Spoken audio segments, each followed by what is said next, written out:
celui de pouvoir informer la population, celui de pouvoir interpeller notre communauté camerounaise. Parce que vous savez, la crypto-monnaie devient de plus en plus virale. Quelque chose dont on ne peut pas s'en passer. Je crois que Clément a eu à vous expliquer là-dessus. Et nous pensons que beaucoup de personnes autrefois ont été blessées par des plateformes d'investissement où ils ont mis de l'argent. Et du coup, cela porte la connotation de la crypto-monnaie. Or, ce n'était pas le cas. Donc, le but de cette conférence est de pouvoir éduquer les populations. Et en particulier, nous avons une crypto-monnaie que nous voulons présenter au public, qui est dans le Pi Network. Et d'ailleurs, cette crypto-monnaie dont nous avons intitulé le thème de la conférence, Pi Network, l'une des clés du pionnier pour l'émergence 2037. 2035 autant pour moi.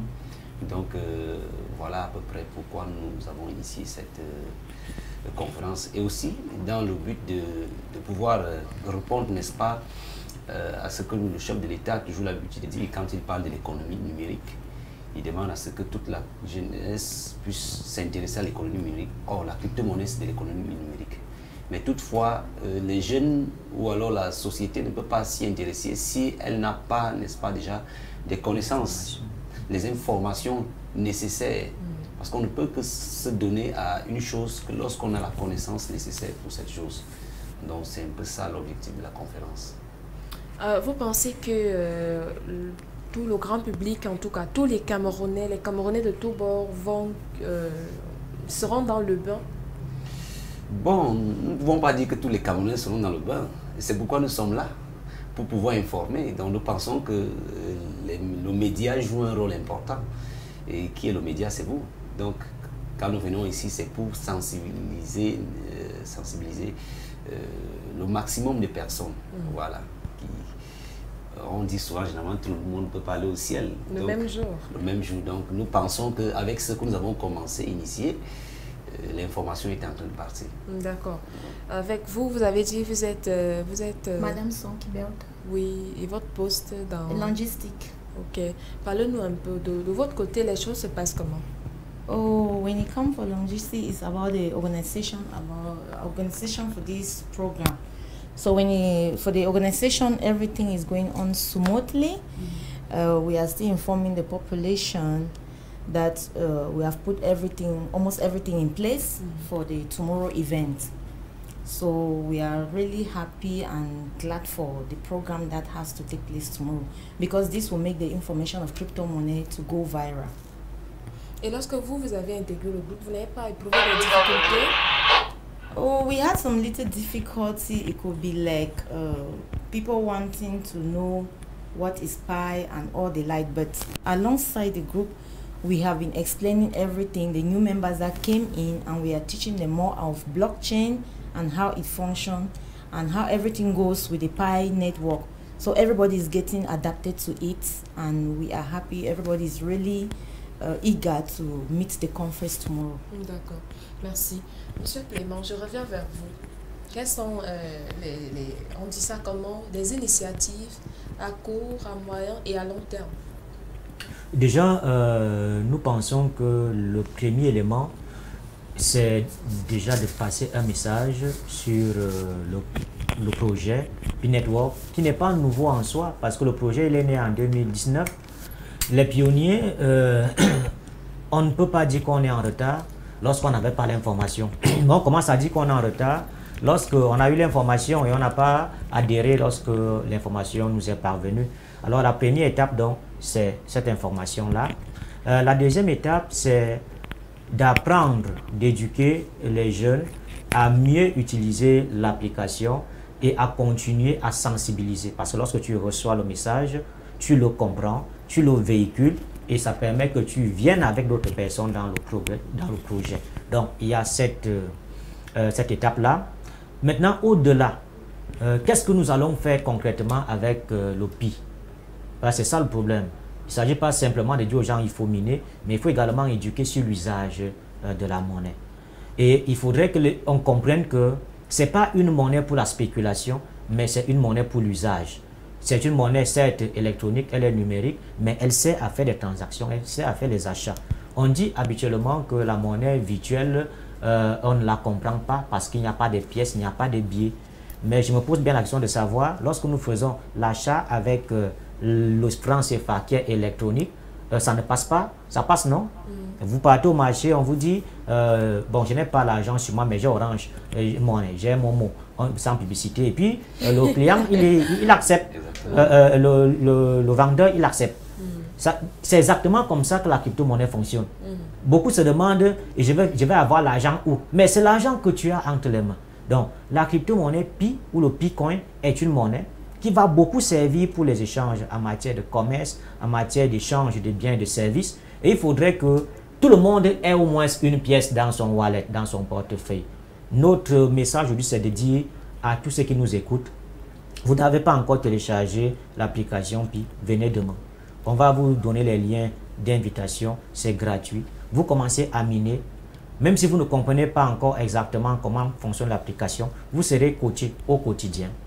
Lorsque vous aurez passé votre identification individuelle, que j'ai appelé tout à l'heure le KYC, vous serez donc désormais éligible pour passer aux échanges de biens et services. Quelqu'un m'a demandé hier, bon, tu vas m'offrir un Pi, et tu vas m'offrir un Pi.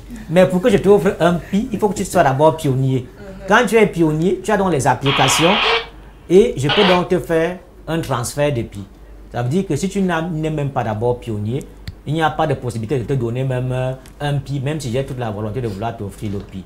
Donc il y a cette étape-là. Maintenant, les espaces de commerce et d'échange, il y a l'étape de mettre sur pied les applications écologiques qui vont aider donc tous ceux qui ont déjà le Pi de trouver des espaces où là ils peuvent les dépenser. On interdit aujourd'hui de vendre les Pi contre la monnaie fiduciaire parce que le Pi n'a pas encore sa valeur réelle. Lorsque le Pi aura sa valeur réelle, ceux qui veulent la changer ou le changer avec une autre monnaie, ils pourront le faire aisément. Vous pouvez passer du Pi au Bitcoin ou au dollar et revenir même au franc CFA après. Ça veut dire que en fait, c'est de la monnaie qui est électronique, qui est numérique, mais qui peut s'interchanger et revenir à quelque chose de physique.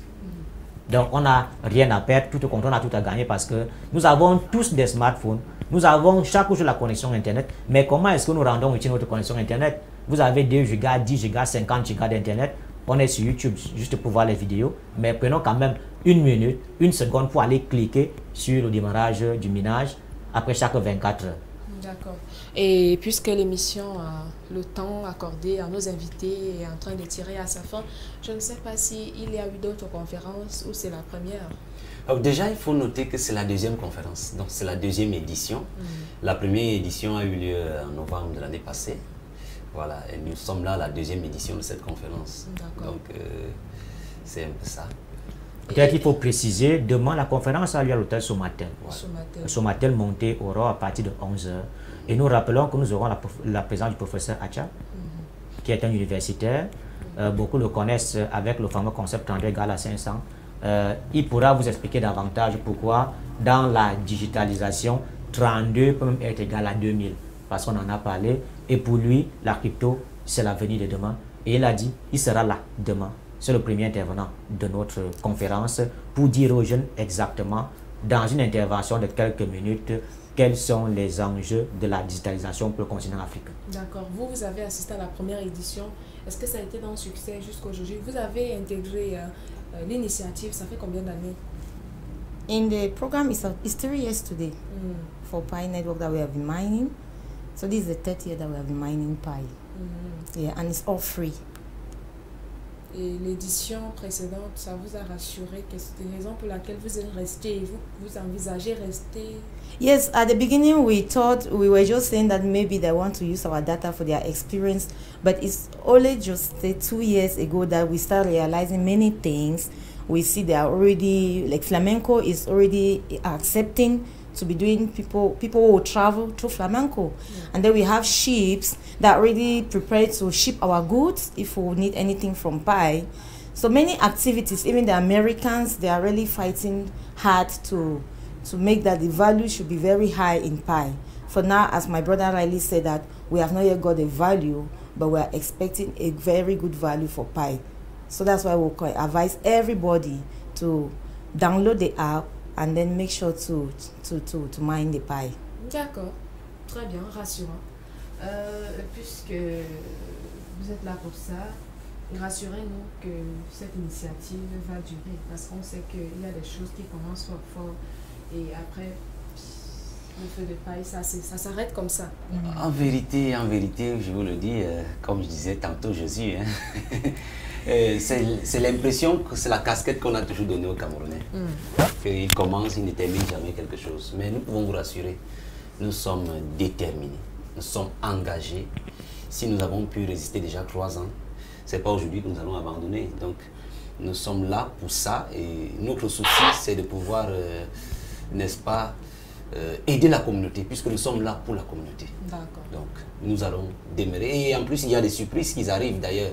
Pour ceux qui viendront à la conférence, comme l'a dit Clément tout à l'heure, il y a beaucoup de surprises que nous vous réservons à cette conférence. Et surtout, notre marketplace qui est en plein développement. Donc, je voulais rassurer Thérèse oui. que l'OPI n'est pas seulement Cameroun, il est mondial. Et nous voulons sauver la face du Cameroun dans cette affaire. Nous ne devons pas être les derniers parce que tel que ça se développe ailleurs, nous devons également nous accrocher pour bénéficier des retombées de ce projet qui a un caractère véritablement mondial et déterminant pour l'avenir du jeune Camerounais et de l'Afrique en général. Merci, hein, merci d'être passé sur le plateau. Vous êtes 3 et puisque le temps nous tient à la gorge, je pose la question du jour à une seule personne. Monsieur Clément, oui. Je sais que ça fait peur, mais quand même, la thématique est sur l'écran. Est-il possible de sortir avec un homme qui a l'âge de votre père? Bon, votre fille. Si votre fille vient vous dire aujourd'hui que papa j'ai un gars et que vous constatez que son gars a votre âge, quelle sera votre réaction? Bon, la question, elle peut sembler très dure, mais il faut aussi voir aujourd'hui quel peut être l'âge d'un papa qui a une fille qui a aussi un certain âge. Il y a des papas qui ont fait des enfants à 15 ans et qui ont déjà, quand ils sont à 30 ans, l'enfant aussi à 15 ans. Et puis ça peut être comme ça. Maintenant, le sentiment est quelque chose qu'on ne définit pas. On ne peut pas commander le sentiment de quelqu'un. Mais maintenant, c'est à la personne qui s'ouvre à l'autre de voir tout ce qui est comme avantage et inconvénient à aller dans une telle relation. Je ne pense pas qu'à la fin, le parent, lorsqu'il a accouché, il est là pour guider, mais il n'est pas là pour choisir. Du coup, c'est à chacun d'être responsable. Si l'enfant est encore mineur, ça passe. Mais si l'enfant est déjà majeur, ça veut dire qu'il s'auto-détermine et il choisit là où il se sent assez à l'aise. Nous avons vu, je ne vais pas citer ici, des mariages dans les grandes sphères de notre pays où on aurait cru même que l'époux pourrait être l'aîné du papa de celle qui partait en mariage. Donc, véritablement, je préfère m'arrêter là. Je sais pas. Alors vous, dame, si vous apprenez un jour que votre fille sortait avec un type qui a